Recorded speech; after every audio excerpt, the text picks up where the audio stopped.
Bismillahirrahmanirrahim. Assalamualaikum warahmatullahi taala wabarakatuh. Salam bahagia, salam pencerahan, salam di alam maya untuk teman-teman yang berkesempatan bersama dengan saya pada malam ini.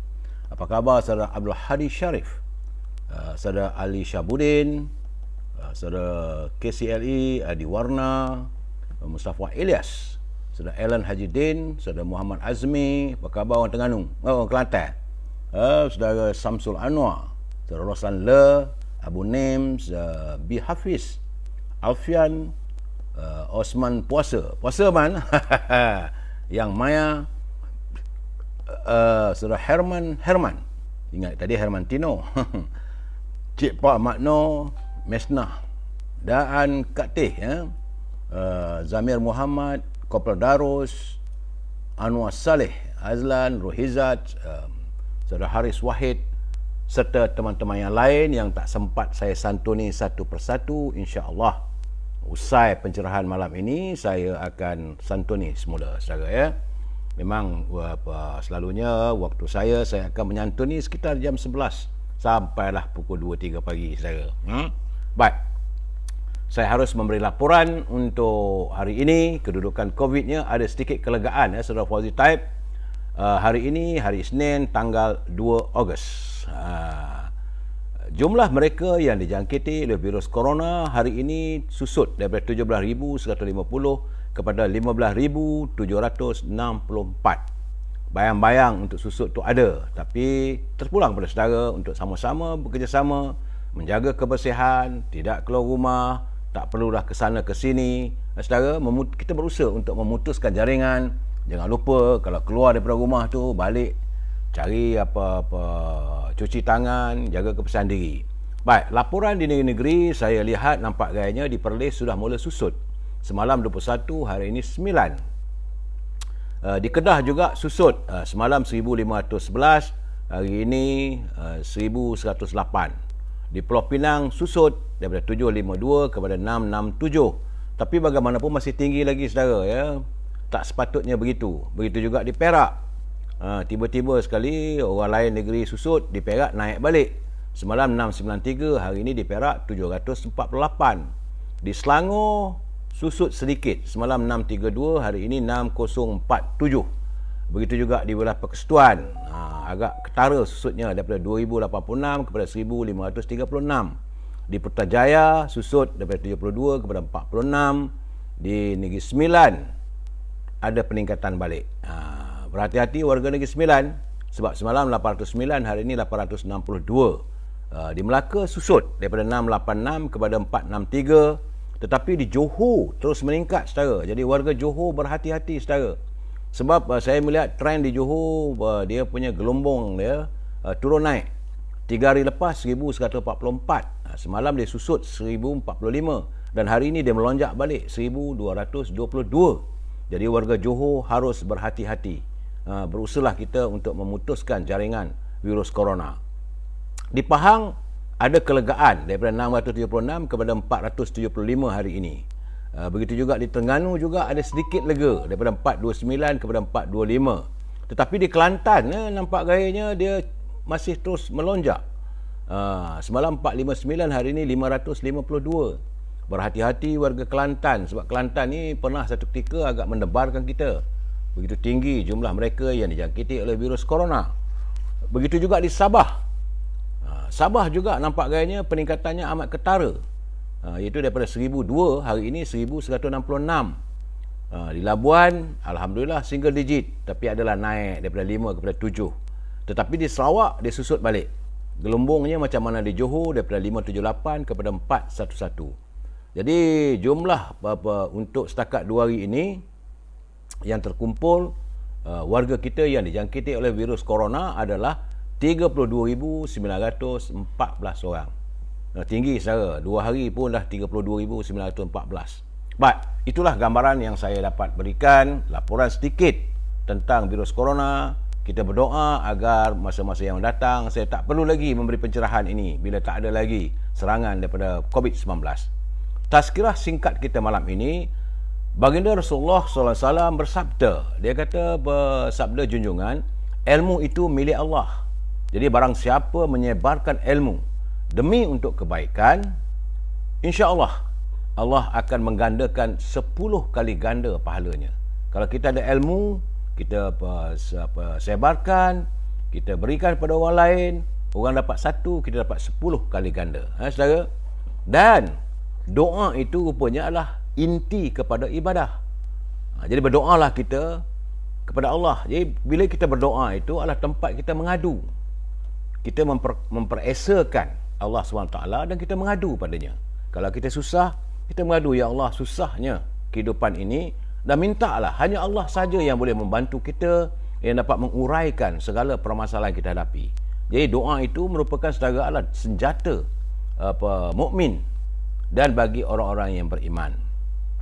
Sungguhnya Rasulullah SAW baginda amat menyatakan ada 4 perkara yang disukai oleh Allah, kata baginda Rasulullah, iaitu ucapan-ucapan yang paling disukai oleh Allah Subhanahu Wa Taala. Itu sabda junjungan. Pertama, kita sentiasa bertakbir. Itu mengatakan bahawa Allahu Akbar itu memperakui keesaan Allah. Kedua, kita bertasbih.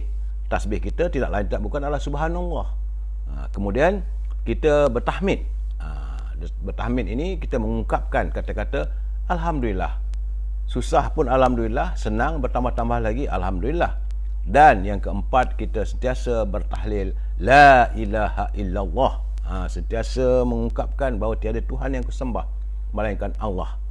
Jadi tidak berdosa bagimu dengan mana-mana saja 4 perkara tadi. Itu adalah hadis yang diungkapkan oleh baginda Rasulullah sallallahu alaihi wasallam. Semoga mendapat sedikit manfaat untuk saudara. Saya hanya sekadar memberi pencerahan, ya saudara, dan perkongsian ini untuk kita sama-sama umat Islam. Mutiara kata kita hari ini, orang yang bijak tidak pernah berkata aku tidak pernah berfikir ataupun aku tidak berfikir. Itu orang Sepanyol dia kata orang yang bijak. Ini pepatah orang Selangor. Kalau seorang itu dia bijak, dia akan kata aku tak berfikir. Dia tak akan berkata aku tidak pernah berfikir. Dia maksudnya kalau orang yang dungku saja yang I don't think so. Tapi orang bijak dia kata let me think. Itu bezanya. Saudara ya. Jadi itulah mutiara kata-kata kita hari ini. Baik saudara, kita masuk gear 3, gear 4, gear 5 lah. Hari ini banyak bendanya. Lain tidak, kita bermula dengan salam impian moratorium dan kumpulan wang simpanan pekerja RM10,000. Kalau negara berbelanja tanpa had, negara akan muflis. Saudara, insya-Allah besok rasanya bolehlah mereka-mereka yang mencarum dalam kumpulan wang simpanan pekerja mengikut janjinya lah. Janji daripada Menteri Kewangan, bolehlah dapat daripada iCitra. iCitra ke, iSinar ke, iLestari ke, tak kisah I lah. Asalkan jangan I menyampah, sudahlah. Saudara ya. Jadi kita mengharapkan besok adalah sesuatu. Cuma kalau dapat sedikit wang itu berjimat-jimat lah saudara. Keadaan masih lagi tenat sekarang ni saudara. Dan saya berkeyakinan tentulah tidak dapat apa yang kita minta. Kita minta RM5,000 secara one off. Jadi kabarnya kumpulan wang simpanan pekerja cuma nak bagi RM1,000 saja. Tak apalah saudara. Kalau itulah rezeki kita, kita gunakanlah. Cuma jangan kita habiskan. Cuma sekali lagi saya ingin memberi peringatan kepada saudara, ambil perhatian. Kalau ada orang menggunakan nama saya, menyiarkan gambar saya untuk macam-macam program lah, konon-kononnya geran global lah, itu ini, semua itu adalah scammer. Pastikan anda kalau tengok ada dalam telefon anda tu ada nama saya ataupun gambar saya, delete terus. Kalau mereka minta sesuatu, hantarkan kepada unit bahagian komersial, Jabatan Polis. Sebab biar kadang-kadang orang macam ni kena ajar juga saudara ya.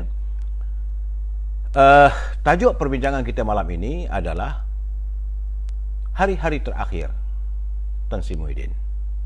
Sepatutnya kita bercakap tentang coronavirus, tapi saya melihat ini perkembangan terbaru ni, saya melihat apakah ini merupakan hari-hari terakhir seorang Perdana Menteri. Ya, saudara, sebelum saya memberi pencerahan, kita santun dulu pantun Pak Nazil.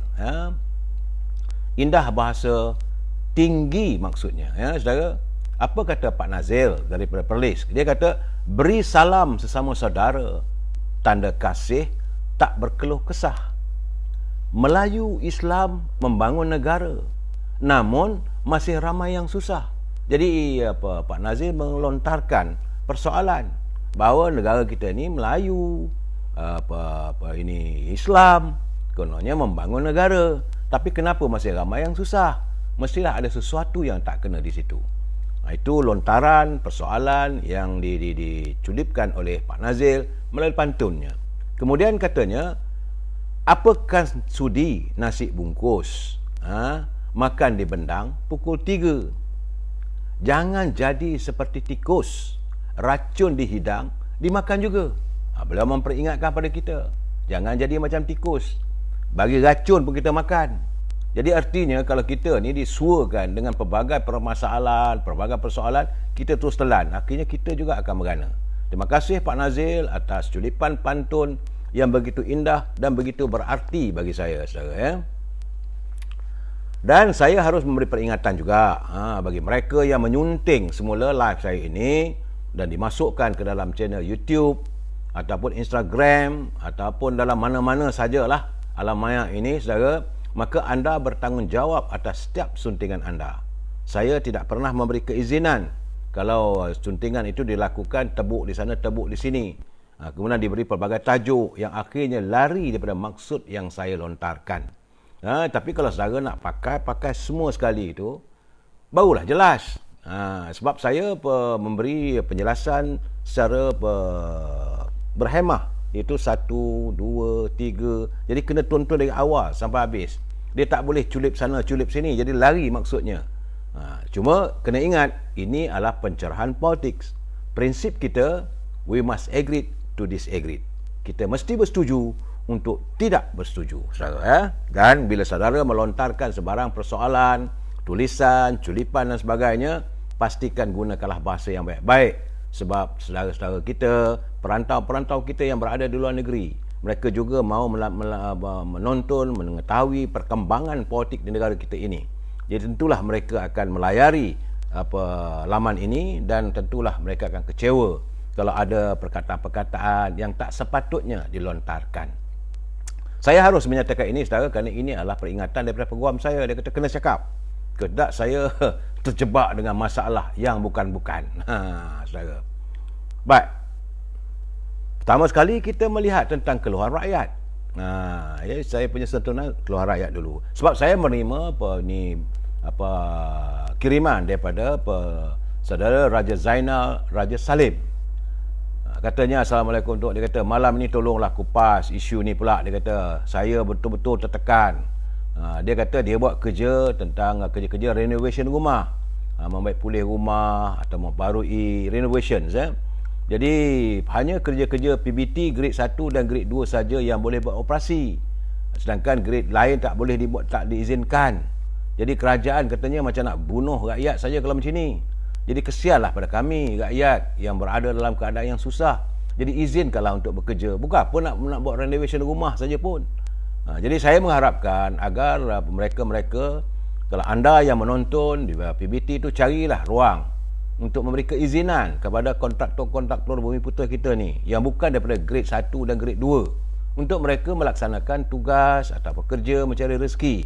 Buat renovate rumah ni bukan mahal mana pun, bukan dapat untung banyak mana pun. Mungkin nak renovate dapur, mungkin atap yang bocor, dapatlah 100-200 ringgit untuk menampung kehidupan yang dalam keadaan sukar sebegini. Jadi teman-teman atau saudara yang mempunyai kuasa di PBT, ini bahagian perbandaran atau bandaraya ataupun pejabat daerah, fikir-fikirkanlah. Ingatlah saudara, bila saudara dalam keadaan punya kuasa, saudara tidak menggunakan kuasa saudara untuk membantu sama insan, maka itu juga adalah sebahagian daripada dosa.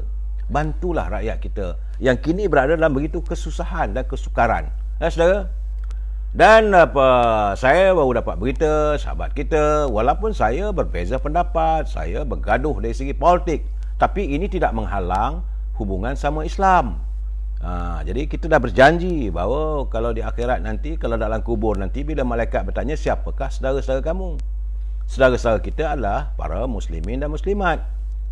Walaupun saya berbeza pandangan, berbeza dari segi politiknya, saya dengan Datuk Taqiyuddin, saya gelarkan beliau sebagai labai RM20 daripada Kota Baru, tapi itu tidak memutuskan hubungan sebagai persaudaraan sama Islam, dan saya bersimpati dengannya dan bersama dengan keluarganya, kerana ada berita hari ini beliau dilaporkan telah dimasukkan ke dalam hospital pada Jumaat lalu, dan kita berdoalah supaya beliau segera sembuh, supaya dapat memperbaiki. Kalau ada kesilapan dilakukan, perbaikilah.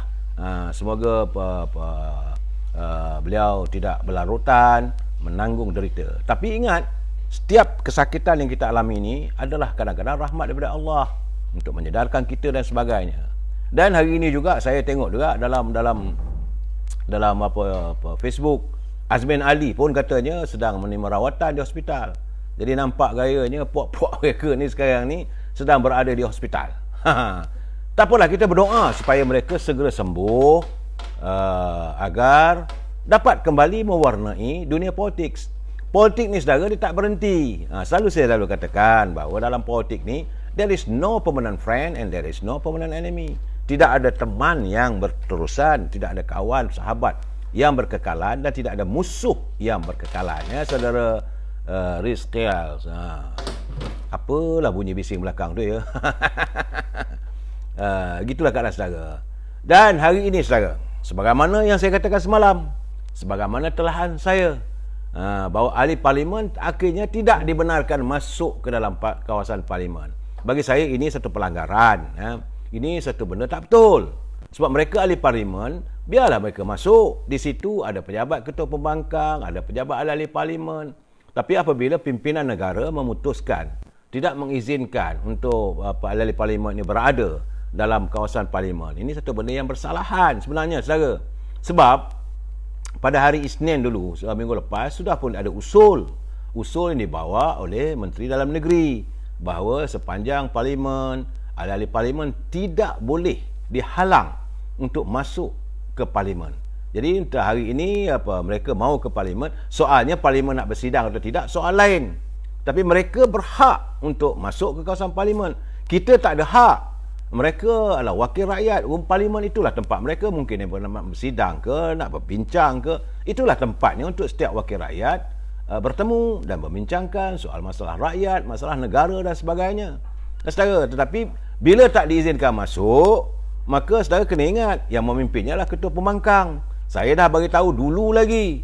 Ketua pembangkang ini, Saudara Anwar Ibrahim ni, dia ibarat harimau yang terluka. Kalau selama hari ini beliau berada di belakang jeriji besi, hari ini harimau terluka itu sudah ada di luar. Tentulah tindakan-tindakannya yang sukar diduga. Bagaimanapun saya agak bersyukur bahawa mereka masih lagi mematuhi apa yang disarankan oleh pihak keselamatan. Kerana saya dengar tadi ada perbualan atau telefon antara Gobind Singh Dew, dia berhubung dengan pegawai tinggi polis, bertanya kenapa mereka sebagai ahli parlimen tidak diizinkan masuk. Jadi smart juga, bijaklah saya tengok pegawai polis itu bila dia mengatakan bahawa mereka menggunakan akta polis.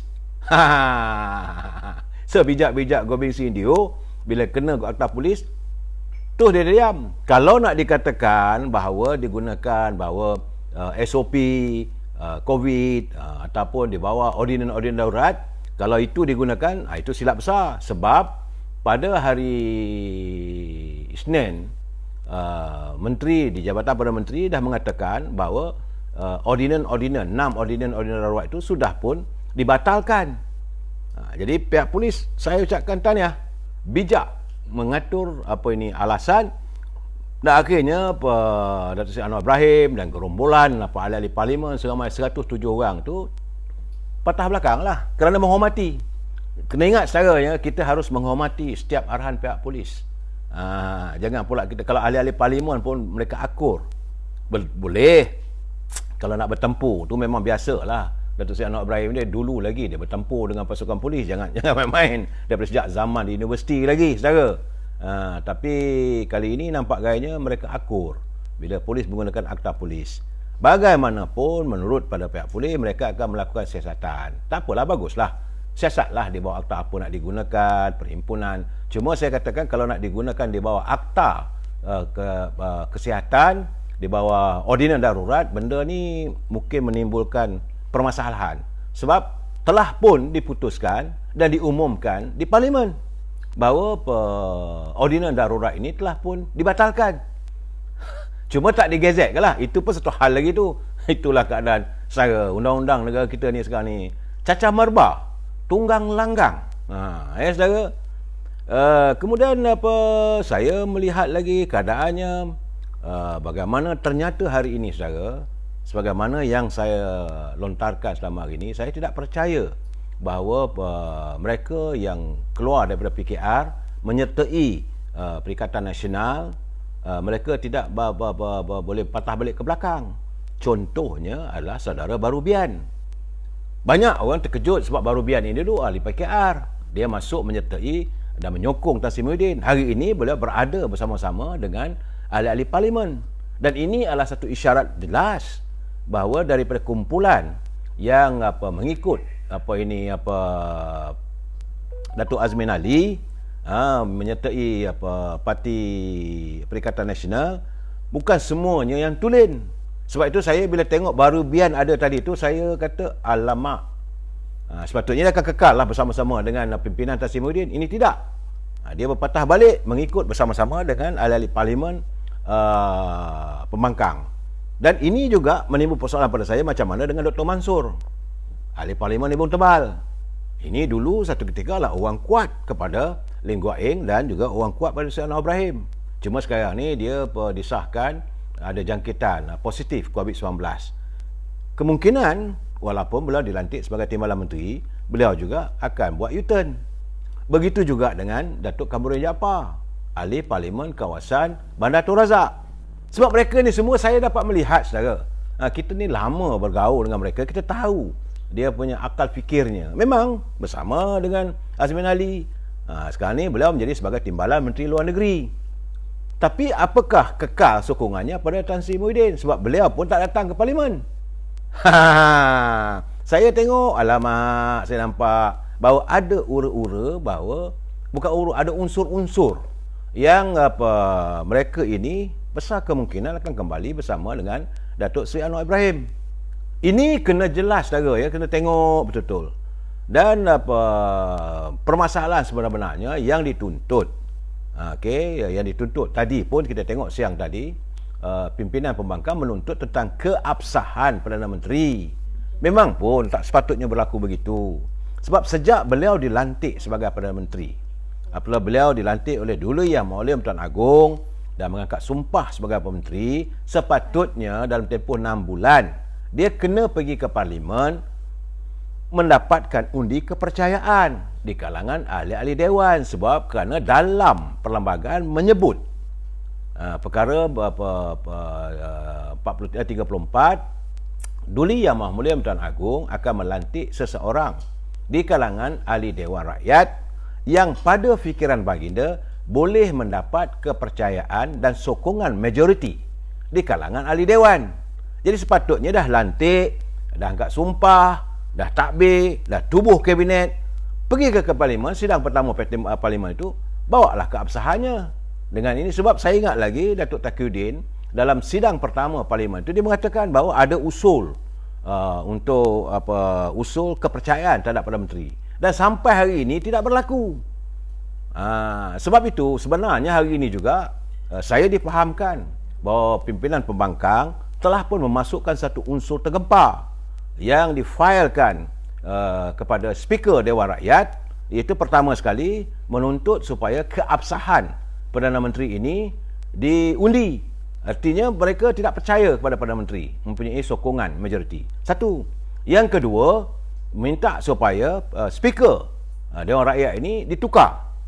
Kerana mereka juga sudah tidak ada kepercayaan, sebagaimana yang saya katakan, yang boleh menukarkan Perdana Menteri dan Speaker hanyalah Dewan Rakyat di kalangan ahli Dewan. Itu keadaannya, saudara, ya. Dan dalam keadaan sekarang ini, saudara, saya agak tengok ada kenyataan daripada Yang Berhormat Tun Dr. Mahathir. Beliau pun sekarang pun dah bersama dengan pembangkang.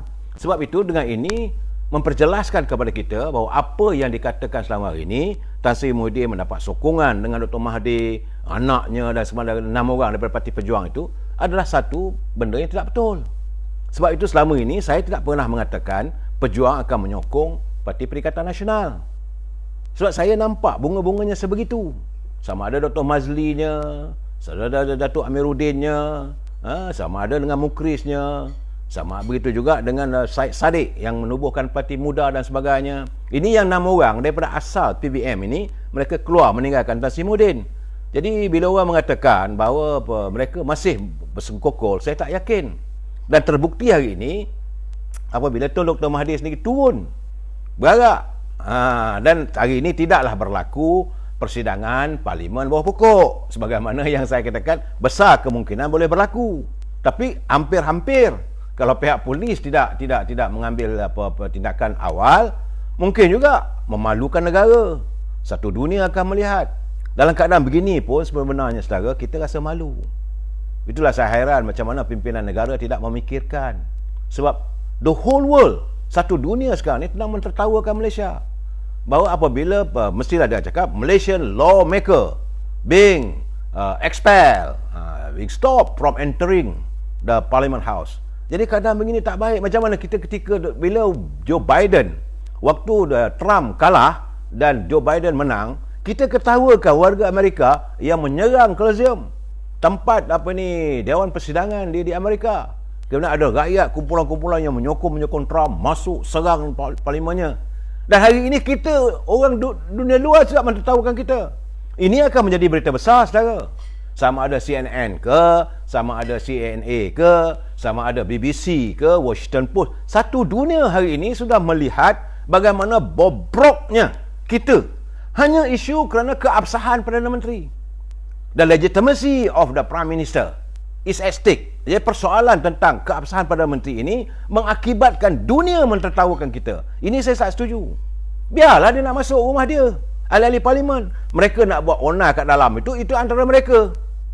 Polis ada kawal lah, orang luar tak boleh masuk. Nak bertempik ke, nak menjerit ke, biarkanlah sepatutnya. Tapi ini tidak berlaku, saudara. Jadi akhirnya dunia melihat bahawa kita punya parlimen ni tercemar apabila ahli parlimen sendiri tidak diizinkan untuk berada dalam parlimen.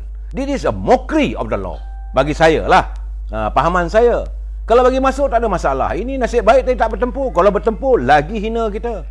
Takkan kita nak tengok macam Amir Rais dulu bertempur dengan pasukan polis. Kalau kita nak tengok macam dekat kumpulan penyokong-penyokong Netanyahu di Israel, penyokong-penyokong di Mesir, di Jordan dan sebagainya. Dan ini alhamdulillah lah. Saya bersyukur sebab rakyat kita masih lagi menjaga adab tertibnya. Kita tidak mahu mengundang masalah. Terbukti bahawa kita adalah warga cinta damai. Tapi bagaimanapun kenyataan daripada Tun Dr. Mahathir, dia kata kerajaan Tan Sri Muhyiddin sudah pun terbubar katanya. Kerana kerajaan yang ada sekarang ini secara automatik didakwa sudah terbubar dan tidak boleh mentadbir negara apabila dia gagal mencapai persefahaman antara institusi diraja dan kabinet. Jadi saya kata macam mana ni dulu yang duk bergaduh dengan istana apa semua dulu zaman Tun Dr. Mahathir jugalah. Sampai dipinda akta itu, pinda akta ini. Jangan. Bagi sekarang ni betul lah apa yang dikatakan oleh Allahyarham Ustaz Fadil Noor. Dia kata saya berdoa kepada Allah Subhanahu Wa Taala supaya Dr. Mahathir dapat melihat segala kerosakan yang dilakukan olehnya. Dan hari ini bila dia kata, saya bila baca statement tu, saya pun bersimpati juga. Sebab dia mengatakan bahawa kerajaan sedia ada secara automatik dakwa sudah terbubar dan tidak boleh mentadbir negara apabila gagal mencapai persefahaman antara institusi raja dan kabinet. Memanglah ada fakta, saudara. Tapi sebagai kata, saya teringatlah zaman tahun 87,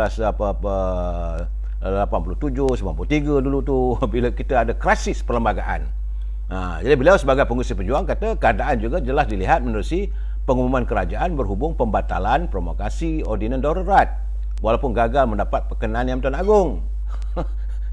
Saya rasalah kalau Tun Dr. Mahathir dia menyentuh soal legitimacy ataupun keabsahan Perdana Menteri lebih baiklah daripada dia menyatakan bahawa antara kerajaan dengan istana. Benda ni siapa yang mulakan dulu? Benda ini tak berlaku zaman Tengku Abdul Rahman. Benda ini tak berlaku zaman Tun Razak. Tidak berlaku zaman Tun Lee Hsien Loong. Malah tidak pernah berlaku zaman Tun Sri Najib. Zaman Pak Lah.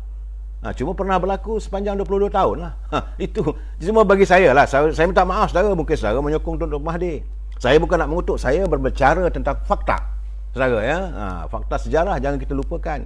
Sebab itu bagaimanapun ini terbukti bahawa beliau kini sudah bersama dengan Datuk Seri Anwar Ibrahim. Dan ini membuktikan kepada saya bahawa Tan Sri Yang Amat Berhormat Tan Sri Perdana Menteri tidak mendapat sokongan daripada Parti Pejuang sebagaimana yang dakwakan selama ini. Begitu juga hari ini saudara, apabila 7 parti pembangkang, bukan 1 saudara, 7. Kita ingatkan selama ini Datuk Seri Anwar Ibrahim melalui Parti Keadilan, ini DAP dan juga Parti Amanah. Selama ini saya dok kira 3 parti ni lah.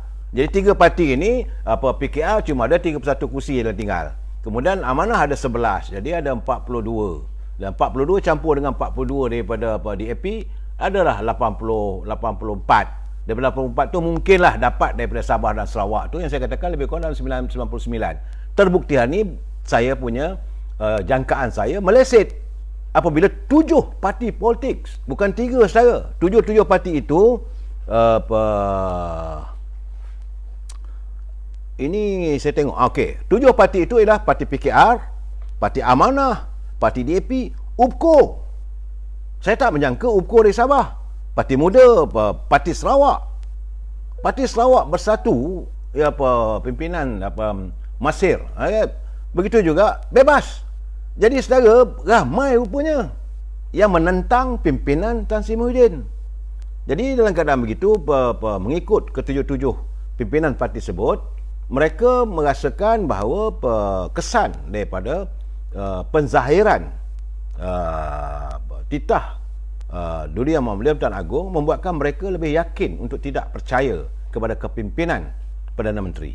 Itu 7. Kemudian ada lagi 5 lagi yang ahli parlimen yang menuntut supaya Tan Sri Muhyiddin segera berundur. Antaranya siapa tadi? Macam saya kata tadi lah, termasuklah Barubiannya, siapa lagi dia? Mereka sudah mula berani bersuara minta supaya Yang Amat Berhormat Perdana Menteri berundur. Hari ini juga saudara, dalam kenyataan Datuk Seri Anwar Ibrahim, jadi beliau sebagai Presiden Parti Keadilan, dia mendakwa bahawa Kerajaan Perikatan Nasional telah ditumbangkan kerana sudah hilang majoriti. Fakta ini saya terima. Tapi kalau kata bergaduh dengan istana macam argument daripada Dr. Mahathir itu, saya kata ini orang kata jangan buat pelawak lah. Kena hilang majoriti. Jadi beliau katanya beliau juga mendapat maklumat bahawa terdapat juga di kalangan penyokong-penyokong Tan Sri Muhyiddin dalam Parti Perikatan Nasional juga sudah berkira-kira untuk keluar daripada pakatan tersebut. Jadi maklumat parti lain ini mengemukakan senarai yang meminta mereka keluar daripada Perikatan Nasional. Dan hari ini katanya dengan 107 ahli parlimen yang ada. Jadi sekarang ni rupanya daripada 98 sekarang, rupanya dia ada 107 bilangan ahli parlimen. Itu kenyataan daripada Datuk Seri Anwar Ibrahim. Bagaimanapun saudara, yang lima yang minta menuntut tu termasuklah itu Datuk Seri Muhammad Syafiq Abdal, ahli parlimen Muar Syed Saddiq, ahli parlimen Seri Aman Datuk Masir Kujat. Beliau adalah mantan Timbalan Menteri Dalam Negeri. Saudara, kemudian ahli parlimen Selangau Barubian, ini yang memeranjatkan saya. Dan ahli parlimen Tuaran Datuk Seri Wilfred Medias Tangau. Ini sebenarnya mereka tak bersama dengan Keadilan dulu. Mereka bertanding atas parti mereka masing-masing di Sabah dan Sarawak. Dalam keadaan begini saudara, saya melihat keabsahan Tan Sri Perdana Menteri semakin tergugat. Sebab itu saya katakan beliau menanti hari-hari takdir. Cumanya masih lagi tidak boleh dianggap sebagai sudah hilang jawatan. Saudara, banyak orang bercakap dengan saya, sekarang ni dah tumbang. Tak tumbang lagi. Ini orang kata kalau macam bahasa orang Kedah lah, kalau dia buat bodoh piang, dia buat tak tahu, dia masih kekal. Kerana Perdana Menteri tidak boleh ditumbangkan secara di luar Parlimen. Tak boleh ditumbangkan dengan menggunakan elemen yang lain, melainkan 4 perkara. Saya cari dalam perlembagaan, saudara. Saya buka perlembagaan. Sekarang ni saya lebih hafal perlembagaan. Perkara 1 lah, perkara 2. Saya menghafal perlembagaan. Saya cari, tak ada jumpa ayat yang boleh direntap Perdana Menteri ini daripada jawatan Perdana Menteri. Tak boleh guna apa cara pun, melainkan menurut perlembagaan dia sendiri menghadap agung nak berhenti. Jadi ini kalau orang yang ada maruah, orang yang ada harga diri, maka dia merasakan bahawa dia dah tak ada sokongan. Sebaik-baiknya daripada dia dijatuhkan dengan penuh malu, lebih baiklah dia pergi jumpa agung, menghadap agung. Tuanku, terbukti sekarang ni orang dah tak sokong Patik. So dengan ini Patik serahkan. Terima kasih tuanku kerana malam beri kesempatan pada Patik mentadbir negara ini. Tapi dengan ini Patik mengundur diri. Inilah lebih baik, lebih bermaruah. Kalau jadi mungkin dalam perbicaraan begitu, tuanku tanya kenapa nak berhenti. Patik ingat Patik pun tak sihat, orang pun dah tak sokong Patik. Patik nak mendapat rawatan ke luar negeri. Patik mohon izin tuanku. Ini lebih berhemah sebagai rakyat, sebagai ini kita ni rakyat raja. Tapi kalau tak nak buat, bak kata orang Kedah kata bodoh piang, dia tak boleh nak berhentikan lah. Terpaksa ditunggu bilakah Parlimen akan bersidang. Dia nak berhenti boleh, ataupun takdirnya kalau meninggal, ataupun seseorang dapat mendatangkan 5-6 orang doktor, tangkap dia, cek, ini gila, itu boleh lah kalau disahkan gila. Ini tidak bakal berlaku, saudara. Jadi cumanya apabila Parlimen bersidang.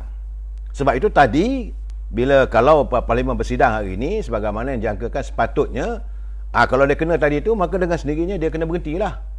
Ini gambaran sebenarnya, saudara. Jadi saudara, kalau kita tengok, saya nak bagi pencerahan juga pada saudara tentang matematik dalam Parlimen. Kena ingat, saudara, jumlah semua. Sebenar-benarnya sekarang ni UMNO ada 9 menteri dan UMNO juga ada 7 timbalan menteri. 21 orang backbencher. Jumlah keseluruhan daripada UMNO adalah 37 orang. 2 daripada MCA, 1 MIC, 1 PBRS. Jadi semua sekali 41.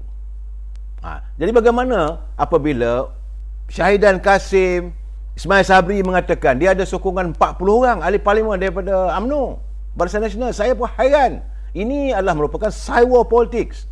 Sepatutnya tak payahlah nak sebut. Benda jangan berbohong. Saya hairan ke mana apa pimpinan negara kita ni boleh berbohong. Sedangkan yang penyokong-penyokong selama ni, Tazim Muhyiddin, kalau ikut penyokong yang ada dia, kalau 19 daripada UMNO, MCA ada 2, MIC semua 21. Jadi lebih kurang dalam 108 orang. Begitu juga dengan jajaran daripada Parti Pembangkang. Dia cuma ada 107 orang.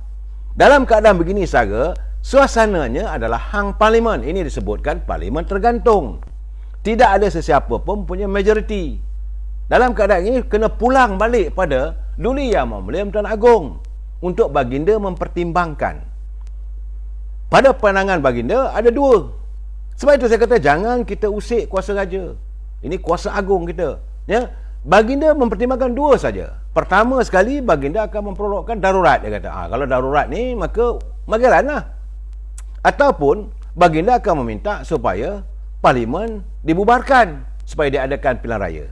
Kalau pun yang kedua ataupun yang satu lagi tu, baginda akan memikirkan siapakah calon yang baginda layak, baginda fikir masih layak, masih boleh mendapat sokongan daripada kalangan ahli-ahli Parlimen yang lain untuk terus mentadbir sebagai Perdana Menteri. Jadi ini aja elemen yang ada. Tak usah kita lagi. Sebab itu, saudara, saya berkeyakinan kerana besok petang jam 4 petang Presiden UMNO telah pun memanggil mesyuarat tergempar di kalangan Majlis Tinggi UMNO sekitar jam 4 petang besok untuk membincangkan tentang kedudukan negara. Ini bagi saya amat penting. Ini bukan soal sokong tak sokong. Ini menentukan hala cara negara yang akan disembahkan pada Duli Yang Mulia Tuan Agong. Ini ketetapan UMNO. Tentulah baginda akan mengambil kira sebab UMNO mewakili sebegitu ramai warga bangsa Melayu. Dan UMNO ini memang kesetiaannya pada istana ini tidak berbelah bagi. Jadi sebab itu wajarlah dipanggil. Saya melihat ada orang bertanya dengan saya, kenapakah Datuk Zaid Hamidi dan ahli-ahli UMNO yang lain tidak menarik sokongan dan sebagainya. Kadang-kadang mungkin kita bercanggah pendapat. Saya melihat kadang-kadang mana kita nak menang sorak Kampung Tegadai ke, ataupun kita nak matlamat. Matlamat kita bila sahaja ada pengiraan undian berhubung dengan keabsahan Perdana Menteri, barulah UMNO ambil ketetapan. Kalaulah kata sekarang ni UMNO tarik, dengan ni kita mengumumkan UMNO tidak menyokong Tan Sri Perdana Menteri, tak menyokong Tan Sri Muhyiddin, tarik keluar, benda berjalan macam biasa juga. Jadi heboh pumpang-pumpang aje lah. Apakah UMNO parti pumpang-pumpang? Saya kadang-kadang saya bersetuju juga. Macam saya katakan, pada pandangan Presiden, negara ini seperti sebuah kapal. Yang tak betulnya kapten, terajangkan kapten tu turun ke laut. Itu aja. Yang UMNO minta supaya buang kapten ni, supaya bahtera ini terus berjalan. Tapi bukan pumpang-pumpang. Dan bila sampai waktunya, maka UMNO mengambil ketetapan. Tak bersama. Saudara jangan lupa, cuma benda ni orang tak tahu. Ini ada tersembunyi. Apabila Perdana Menteri gugur sebagai Perdana Menteri, maka the entire cabinet, seluruh kabinet itu dengan sendirinya berhenti. Dia tak boleh kata okey Perdana Menteri berhenti, timbalan Perdana Menteri kekal, Menteri Perdagangan Dalam Negeri kekal. Tak. Dengan azmin-azminnya, dengan Zuraidah Mak Lampirnya, dengan Rina Harun ke, dengan Isyamuddin ke, Ima Datuk Ismail Sabri pun gugur jawatan sebagai menteri apabila Tan Sri Perdana Menteri berundur sebagai Perdana Menteri. Ini kita kena jelas, saudara. Bukan mengertinya bila Perdana Menteri itu berhenti, menteri kekal. Tak. Semua menteri-menteri yang ada tidak kekal. Sebab dia hadirnya adalah mengikut nasihat dia kepada Pak Agong. Jadi naik Perdana Menteri baru, Perdana Menteri inilah yang akan menyembahkan kepada Tuanku Agong. Ini barisan kabinet yang akan mentadbir negara. Sepatutnya begitu saja. Jadi masalah sekarang ni, yang penting sekarang ni, kita tidak lagi bersedia bahtera negara kita ini dinakodai. Sekarang ni dinodai. Bukan dinakodai, dinodai. Kita tak mahu dinakodai oleh seseorang yang kita rasa yang tak ada keabsahan, yang tak ada pemikiran, yang tak ada langsung keprihatinan pada rakyat. Jadi sebab itu kita merasakan sudahlah, berhentilah, cukup, enough is enough. Jadi dalam bahasa kasar kita terjang ke laut lah. Itu maksudnya. Jadi banyak orang bertanya pada saya, kata jadi macam mana Zahid ni saya kata inilah nasib Presiden UMNO. Nasib Presiden UMNO yang tak ada apa-apa jawatan. Siapa nak dengar cakap dia? Dia hanya memegang jawatan sebagai presiden. Orang lain ada jawatan timbalan Perdana Menteri, menteri dan sebagainya. Cuba dia jadi Perdana Menteri. Saya ingat dia cakap sepatah 10 orang tekam. Ini realiti, saudara. Ini nak buat macam mana? Tapi ini tidak harus membuatkan beliau terhenti. Fight must go on. Walaupun sebab kita kata semalam, contohnya malam tadi ada pertemuan diadakan di Wisma, katanya Wisma Pahlawan. Ini saya dapat sumber mengatakan ada pertemuan diadakan yang kononnya dianjurkan oleh pengurusi backbencher ini Syahdan Kasim. Katanya ini bukan tuduhan, saya tak tahu, dapatan saya. Kemudian apabila buat di kawasan Mendef itu, tentulah atas restu timbalan Perdana Menteri, iaitu Yang Hormat Datuk Ismail Sabri. Saya nak bagi tahu, kenyataan mereka keluar itu tak valid. Tidak ada keabsahan. Kerana kalau mereka membuat kenyataan berdasarkan kepada Barisan Nasional, pengerusi backbencher Barisan Nasional adalah Datuk Seri Najib Tun Razak. Saya tak tahu kenapa, saya katakan mereka ni bengong. Membuat ni nak menyebut sesuatu kena betul. You must talk with fact. Tak boleh main tangkap sana, tangkap sini. Tak boleh. Syahidan adalah pengurusi backbencher Perikatan Nasional. Dia bukan pengurusi backbencher Barisan Nasional. Jangan nak memandai-mandai. Begitu juga dengan Datuk Seri Ismail Sabri. Dia tak boleh nak buat begitu on behalf of UMNO. Tak boleh. Sebab jawatan dia hanya sebagai naib presiden. Kita masih ada lagi presiden. Kita masih ada lagi timbalan presiden. Kita masih lagi 2 naib-naib presiden. Kita masih lagi ketua wanita yang menjadi jawatannya sebagai timbalan presiden. So these are the orang yang sepatutnya yang boleh memanggil mesyuarat, nak buat ketentuan, nak membuat Jadi saya tak tahu kenapa Datuk Ismail Sabri boleh bersekongkol. Apakah beliau tak fikir macam ni? Jadi kalau keadaan macam ni, macam mana jadi Perdana Menteri ni, saya kata. Ataupun nak tunjuk baru nak dipertahankan jawatan presiden.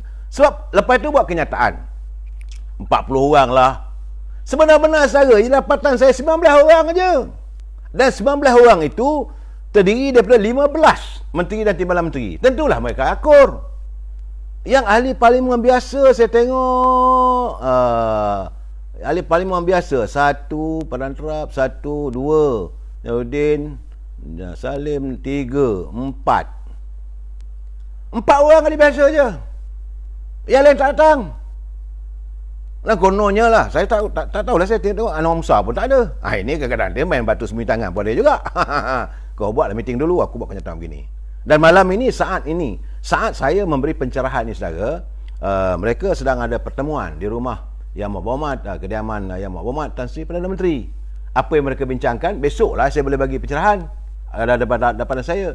Tak tahulah, spy saya akan bagi tahu, bagi laporan lah. Tetapi dalam keadaan macam mana pun, saya berbalik kepada pertemuan malam tadi, saya katakan satu benda yang tentulah mengecewakan Perdana Menteri. Sebab katanya dia boleh mendapatkan sokongan. Nak sokong macam mana 19 orang? Dengan 19 orang tu, bolehkah memperkukuhkan kedudukan Tan Sri Perdana Menteri sebagai kekal sebagai Perdana Menteri? Ini satu benda yang bagi saya impossible. Jadi kepada Datuk Ismail Sabri, saya mengharapkan you sebagai timbalan Perdana Menteri, jagalah kedudukan itu dengan baik. Biar nak buat satu ketetapan, satu tindakan itu perhalusi satu persatu. Benar, ada alasannya, kononnya katanya apa yang memanggil itu adalah pengurusi backbencher Perikatan Nasional, Datuk Syedan Kasim. Katanya, jangan kata saya cakap, tidak. Saya dapatan saya. Lepas itu katanya timbalan Perdana Menteri berucap. Jadi kalau itu berlaku, ada persekongkolan, ada restu. Dan maka buat kononnya ada menandatangani SD, Statutory Declaration. Dan ada pula kenyataan yang mana yang tak datang itu, maka mereka telah pun melafazkan persetujuan untuk mewakilkan untuk menandatangani SD. Ini SD ni aku bersumpah mana boleh wakil. Umpamanya lah, saudara nak beli tanah, okey, wakil satu orang untuk bagi pihak saudara untuk menandatangani akuan bersumpah beli tanah tu, boleh? Tak mahunya begitu. Akuan bersumpah mesti dilakukan oleh orang yang bersetuju. Jadi dengan 19, terimalah hakikat bahawa 19 orang saja. Itu pun daripada 19, saya tidak yakin ke semua 19 bersetuju. Kalau tidak, takkan boleh pecah rahsia. Ini rahsia pecah. Siapa yang datang? 19 orang. Saya tak mau sebutlah satu-satu nama tu. Satu timbalan Perdana Menteri, orang tu, orang ini. Ada seorang naik presiden lagi. Menterinya berapa orang? Menterinya 1, 2, 3, 4, 5, 6, 7 menteri. Dan timbalan menteri tolak 3, 9 timbalan menteri. Termasuklah daripada parti MCA dan MIC. Dalam keadaan begini, kita harus melihat, okey, setiap apa pun mesti ada keabsahan. Dan jangan nak dikelirukan rakyat. Dah tak ada sokongan, terimalah hakikat. Saudara, cuma ada sebenar-benarnya terbukti Yang Berhormat Tan Sri Muhyiddin cuma ada 92 saja sokongan. Tak cukup untuk tubuh kerajaan. Dan keadaan begini sekarang ini terpulanglah pada UMNO. Hari ini tibalah masanya Majlis Tertinggi UMNO untuk bertindak. Bagi mereka yang menentang, yang tak ikut, tak toe to the line, maka mereka ini perlulah segera disingkirkan. Nama-nama ini kena dimasukkan dalam satu draft. Orang ini tak boleh lagi. Sepatutnya dah boleh hantar kepada lembaga disiplin. Boleh ambil tindakan disiplin kerana mereka tidak mengikut kehendak tuntutan parti. Parti kata tak mau kerjasama. Ini keputusan akar umbi 145 bahagian. Termasuk daripada sejumlah ahli majlis tinggi dan perwakilan yang hadir pada PAU, Perhimpunan Agung UMNO. Kalau kamu tak mengikuti, mana kamu bukan ahli parti. So sekarang ni saya kata, now time's up. Cukup. Besok Datuk Seri Presiden mesti buat keputusan. Tak payah nak layan lagi lah dengan berudu-berudu ni. Sebab berudu-berudu ni sekarang tengah cari air ni. Nak membesar untuk menjadi katak, untuk melompat balik. Enough is enough. Cukup. Dan nama-nama mereka ini tak perlu lagi disenaraikan. Sebab pilihan raya saya nampak keadaan begini, Perdana Menteri Tan Sri Muhyiddin tidak punya pilihan lain. Beliau sama ada untuk mengekalkan jawatannya dengan penuh kehinaan. Bahawa selagi beliau memegang jawatan dengan keadaan negara huru-hara begini, dan saya lihat dengan tanpa keabsahan ini, dan pimpinan Ketua Pembangkang tidak akan berhenti. Datuk Seri Anwar Ibrahim tidak akan berhenti untuk terus melakukan tekanan demi tekanan. Dan itu haknya sebagai Ketua Pembangkang apabila beliau melihat tidak ada keabsahan. Jadi dalam keadaan sekarang ini, kalaulah Tan Sri Muhyiddin berlapang dada, dia berhenti, ataupun dia jumpa agung minta supaya Parlimen dibubarkan. Kalau Parlimen dibubarkan, cukup-cukuplah saya bercakap ni pada warga UMNO. Saya tak peduli parti lain, sebab saya orang UMNO. Saudara, jadi saya tak ambil kisah daripada parti mana pun. Sekarang ni masa untuk Presiden mengenal pasti katel-katel, wolot-wolot di peringkat bahagian ni abaikan. Saya dah bercakap dengan Datuk Seri Presiden. Hari ini tak dapat berhubung, cuba nak hubung tak dapat lagi. Ya? Saya akan nak menyatakan kepada beliau apa sahaja tindakan yang dilakukan olehnya demi menyelamatkan parti, beliau akan disanjung. Wa ima kalau peringkat memecat timbalan Perdana Menteri sebagai ahli UMNO pun, warga UMNO di akar umbi akan menyokong beliau. Sebab warga UMNO juga terkesan. Tak sepatutnya. Betul, kamu jadi timbalan Perdana Menteri. Kenapa kamu ke depan mengumpul orang untuk menyatakan sokongan pada musuh parti UMNO? Ini dari segi prinsip. Saya baik rapat dengan Yang Amat Berhormat Tan Sri Datuk Seri Ismail Sabri. Tetapi kalau dia tak betul, saya tak boleh mengakukan betul.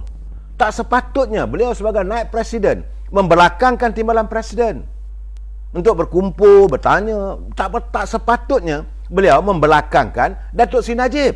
Datuk Seri Najib adalah pengurusi kelab penyokong-penyokong kerajaan Barisan Nasional. Ini kita ada dia punya Tuan Madinah. Kita bukan boleh buat sembrono walaupun kamu jawatan sebagai timbalan Perdana Menteri. Walaupun kamu berjawatan tinggi. Itu soal jawatan kamu dalam kerajaan. Dalam parti kena ikut susunan parti. You are only Vice President. Anda hanya naib presiden. Di atas anda masih ada lagi 2 timbalan presiden, iaitu Tok Mat dan Datuk Norani Ahmad yang telah pun diangkat jawatannya sebagai ketua wanita itu bertaraf timbalan presiden parti. Dan apatah lagi kita masih hidup lagi, masih lagi bertenaga Datuk Seri Presiden, Datuk Seri Hamidi. Yang kamu nak membelakangkan dia pasal apa? Apakah dapat kelulusan? Malahan saya tengok waktu peristiwa pada hari Khamis tu hari, berlaku pertelanggahan antara Setiausaha Kerja Barisan Nasional. Udah pula orang ni campur kata tak. Setiausaha Kerja dia kata betul. Tiap-tiap letterhead, tiap-tiap sesuatu pengumuman yang nak digunakan menggunakan atas label Barisan Nasional mestilah dikeluarkan oleh pejabat Barisan Nasional. Ini parti bukan parti tempel-tempelan. Ini bukan parti Tupperware. Ini parti yang pernah memerintah negara selama 60 tahun. Tentu ada dia punya cara-cara tertibnya. Apatah lagi dengan UMNO. Bagaimana kamu boleh buat kenyataan ahli-ahli UMNO begitu? Ada dapat clearance daripada Presiden? Dapat clearance daripada timbalan Presiden? Nak gunakan letterhead UMNO? Tak boleh. Ini keadaan kadang-kadang mereka terlalu gelojoh. Jadi bergelojoh ni lain tak ada cari SD. SD-nya idea siapa? Saya malah nak sebut lah. Ini idea dia dulu lagi. Dia lah memang selalu kalau nak tunjuk bahawa ada sokongan, buat SD. Asyik SD. Dia ketagih sangat buat akuan sumpah. Besok dia akan buat akuan sumpah di mahkamah lah nanti. InsyaAllah lah. Kalau jatuh kerajaan ini, maka berlakulah tak sangat akuan bersumpah. Buatlah akuan bersumpah di mahkamah. Bila kes kamu akan naik di mahkamah nanti. Itu keadaannya saudara. Saya tak cakap lebih. Tapi bagi saya sekarang ni, UMNO perlu melakukan satu, macam saya kata, generation. This is time. Sebab itu saya agak tertarik dengan kenyataan daripada saudara Zamir Ibrahim. Dia kata, kami ni, ahli-ahli UMNO ni faham akan fungsi ketua whip. Tapi kami juga faham serta hadam keputusan PAU. Keputusan PAUD tarik sokongan. Kamu nak jadi ketua whip, kamu hal lah. Tapi parti didulukan. Kami juga sedang dipertontonkan dengan gelagat ahli-ahli Parlimen Barisan Nasional yang tak selari dengan Presiden. Saya terima kasih kepada saudara Zamil Ibrahim daripada Kedah. Beliau garang, memang sentiasa garang. Dia kata, adakah ahli-ahli Parlimen BN ni lebih power, lebih berkuasa daripada pengurusi, lebih berkuasa daripada Presiden UMNO? Apakah kamu menjadi sebagai ahli Parlimen dah rasa besar sangat? Tambah-tambah lagi dapat jawatan Timbalan Menteri ataupun dapat jadi jawatan Menteri, kamu rasa kamu lebih besar dari segi kepartian. Ini masalah kita bila bercakap soal politik. We are playing a political game. Dalam politik ni pun, walaupun kamu boleh buat macam-macam, tapi parti diutamakan. Saudara Haidar Karim, Parti UMNO yang kuat kekayaan sesama pemimpin parti. Betul saudara Haidar. UMNO ni dia, kita taklah macam parti lain, walak lah, cakap presiden. Tidak, tapi kita ada Tomah Dinah. Sebarang masalah dibawa dalam Majlis Tinggi. Nak bawa satu isu di Majlis Tinggi, dia bukan boleh bawa begitu saja. Presiden pun tak berani bawa. Dia mula-mula ada isu, pertama-tama sekali dia akan bawa dalam jawatan kuasa politik. UMNO ni ada dia punya tingkat-tingkat dia. Dia jawatan kuasa politik terdiri daripada beberapa orang, ada pimpinan daripada negeri-negeri, daripada Majlis Tinggi. Dah dibincang dalam jawatan kuasa politik ini, dibawa kepada jawatan kuasa pengurusan. Dalam jawatan kuasa pengurusan parti ini, tentulah adanya timbalan presiden. Tentu ada naib presiden, ketua pemuda ada, ketua wanita ada, ketua puteri ada. Bukan senang nak lepas. Dah habis semua tu, baru diangkat ke Majlis Tinggi UMNO. Itu dia punya cara-cara pentadbiran UMNO. Mungkin orang tak tahu, saya beri pencerahan. Dan besok punya mesyuarat tergempar ini, tentulah Presiden telah pun mengadakan mesyuarat dengan Biro Politik. Tentulah beliau telah pun mengadakan mesyuarat dengan Biro Pengurusan Parti. Dan besok Majlis Tinggi. Jadi tiba-tiba kamu nak redah begitu saja. Mana boleh, brother. Ini parti yang memerintah negara for 60 over years. Cuma kita ditumbangkan oleh mereka-mereka yang mengkhianati kita. Sebab itu saya ucap terima kasih kepada Presiden yang mempertahankan untuk tidak bekerjasama dengan PBM. Sebab dia tahu bahawa apa tujuan matlamat PBM ini tidak lain dan tidak bukan adalah untuk membunuh UMNO. Ya saudara Azminuddin, UMNO sebuah parti yang lengkap. Benar. Kita ada dia punya cara dia. Sebab itu saya kata, kalau saudara nak marah, saudara boleh marah pada pimpinan. Saya tidak akan tak ada rasa tersinggung. Saudara nak marah pada Datuk Khalid Nordin sebagai naib presiden ke, nak marah pada Tok Mat ke, kerana pandai sangat memberi bidalan, gajah lah, bidalan apa, jangan jadi langau, jadilah seperti garak. Boleh saudara nak marah. Saudara boleh marah pada presiden pun, saya tak kisah. Cuma kalau saya presiden ni macam sebuah keluarga, bapa, wajiblah kita pertahankan. Tetapi jangan kata UMNO sudah lengkap daripada A sampai Z. Nak buat satu-satu keputusan UMNO tu bukan satu benda yang mudah. Mesti dipikirkan segala sudut, segala aspek. Dan sekarang ni, okey, saya melihat dapatan saya, besar kemungkinan Tan Sri Muhyiddin akan mengaku surrender dan beliau akan mengalah.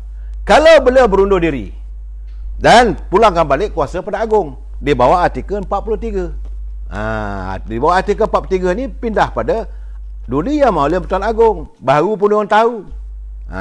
Kita ni ada raja. Bahawa perkara 43 yang di Pertuan Agong hendaklah melantik satu jemaah menteri untuk menasihatkannya dalam hal menjalankan tugas-tugasnya. Sebenarnya menteri ini untuk baginda menjalankan tugasnya.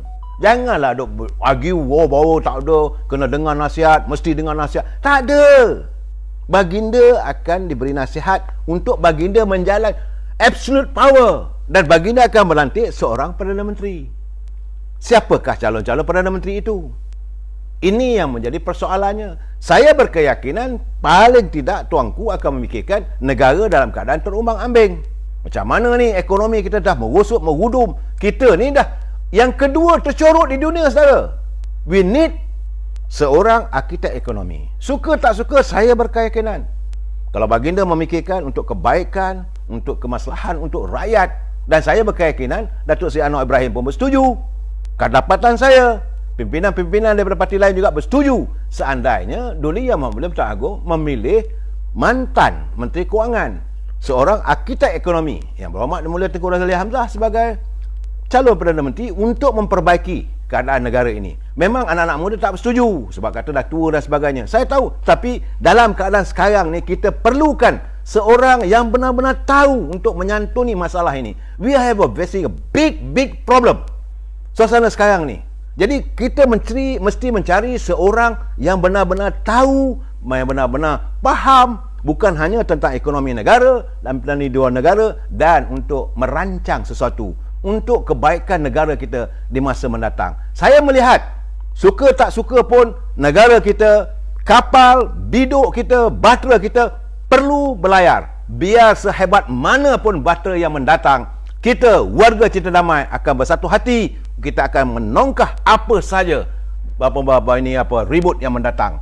UMNO teruskan pelayarannya. Malaysia terus maju dengan pimpinan di bawah Duli Yang Mulia Tuan Agong. Kita jumpa lagi dalam masuk. Wabillahi taufiq wal hidayah. Assalamualaikum warahmatullahi taala wabarakatuh.